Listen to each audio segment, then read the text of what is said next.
ഒരു പ്രോഗ്രാം നമ്മുടെ സോഫ്റ്റ്വെയർ വെച്ചിട്ട് മാനേജ് ചെയ്തതിൻ്റെ ഉദാഹരണമാണ് ഞാനിവിടെ കാണിക്കാൻ പോകുന്നത്. അതിൻ്റെ സെറ്റപ്പിൽ പ്രോഗ്രാമിൻ്റെ ഡീറ്റെയിൽസും കാര്യങ്ങളൊക്കെ സെറ്റ് ചെയ്തു. പ്രോഗ്രാമിൻ്റെ അവരെ ലോഗോ, അതുപോലെ ഫെസ്റ്റിവലിൻ്റെ നെയിം, ഇൻസ്റ്റിറ്റ്യൂഷൻ, അങ്ങനെ കാര്യങ്ങൾ, ഇയർ കാര്യങ്ങളൊക്കെ കൊടുത്തു, ഡേറ്റ് ഒക്കെ കാര്യങ്ങളൊക്കെ സെറ്റ് ചെയ്തു.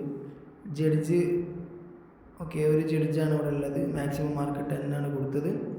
പിന്നെ മാർക്ക് A+ ഗ്രേഡിന് ഇത്ര പോയിൻ്റാണ് കയറുക, അങ്ങനെ കാര്യങ്ങളൊക്കെ സെറ്റ് ചെയ്തിട്ടുണ്ട്. നമുക്ക് വേണമെങ്കിൽ എഡിറ്റ് ചെയ്ത് ചേഞ്ച് ചെയ്യാവുന്നതാണ്.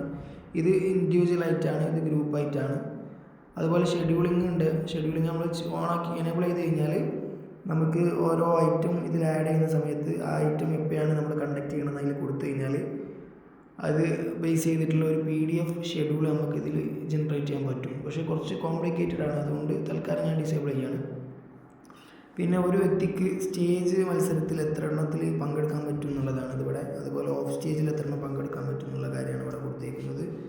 അതൊക്കെ നമ്മൾ ലിസ്റ്റ് പ്രകാരം നമുക്ക് മാനേജ് ചെയ്യാം, എഡിറ്റ് ചെയ്ത് റെഡിയാക്കി കൊടുക്കുക. അതുപോലെ അപ്പർ കേസും ടൈറ്റിൽ കേസും ഉണ്ട്. അതായത് നമുക്ക് സോഫ്റ്റ്വെയറിൽ എൻ്റർ ചെയ്ത് കയറ്റുന്ന ഡീറ്റെയിൽസ് എല്ലാം ക്യാപിറ്റൽ ലെറ്ററിലാണ് വേണ്ടത് എന്നുണ്ടെങ്കിൽ ഇത് ഓണാക്കി കൊടുക്കുക, അല്ലാന്നുണ്ടെങ്കിൽ ഇതിൽ സെറ്റ് ചെയ്ത് കൊടുക്കുക.